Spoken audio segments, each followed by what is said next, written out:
సంవత్సరం 2 సంవత్సరాలు 3 నెలలు చూసినా రేవంత్ రెడ్డి మనస్తత్వాన్ని ఎట్లా అర్థం చేసుకున్న ఒక కళాకారుడిగా? ఆయన మనస్తత్వం చాలా సింపుల్ అన్న. హ్మ్. ఆయనకు ఏం కావాలనో ఆయన చాలా క్లారిటీ ఉన్నాడు. హ్మ్. ఆయన ఎందుకు ఆ పార్టీని లీడ్ చేసిండు, హ్మ్. ఎందుకు ముఖ్యమంత్రి సీట్ కావాలని అనుకున్నాడు, హ్మ్. ఆయన అదే చేస్తుండు. హ్మ్.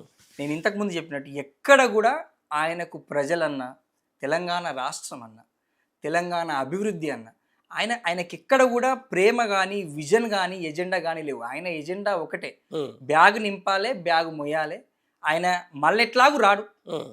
అసలు రేటు దేశంలో నేనే ఉంటా అంటుండు నువ్వేమో దేశంలో నేను అదే చెప్తున్నా. దేశంలో ఏ ఒక్క ముఖ్యమంత్రి మీద కూడా దేశంలో ఇంత షార్ట్ పీరియడ్‌ల ఇంత వ్యతిరేకత వచ్చినటువంటి మూట కట్టుకున్నటువంటి ముఖ్యమంత్రి ఎవరైనా ఉన్నారు అంటే అది ఒక రేవంత్ రెడ్డి. ఇంత వ్యతిరేకత అని మీరంటారు.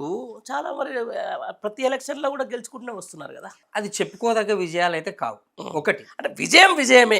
నేనేమంటున్నా అంటేనా, ఆయన అధికార దుర్వినియోగం సాధించిన విజయమే. హ్మ్. ఆయన వ్యక్తిగతంగా ఇగో మేము పలానా పని చేసినాం, హ్మ్. ఇగో మేము 2500 ఇచ్చినాం, మహిళలకు ఇస్తా అన్నాం ఇచ్చినాం, హ్మ్. ఇగో మేము 6000 పెన్షన్ ఇస్తా అన్నాం, 4000 పెన్షన్ ఇస్తా అన్నాం ఇచ్చినాం, హ్మ్. తులం బంగారం ఇస్తా అన్నాం మహిళలకు, షాదీ ముబారక్ కళ్యాణ లక్ష్మి తోటి ఇచ్చినాం హ్మ్. అని చెప్పి ఓట్లాడు.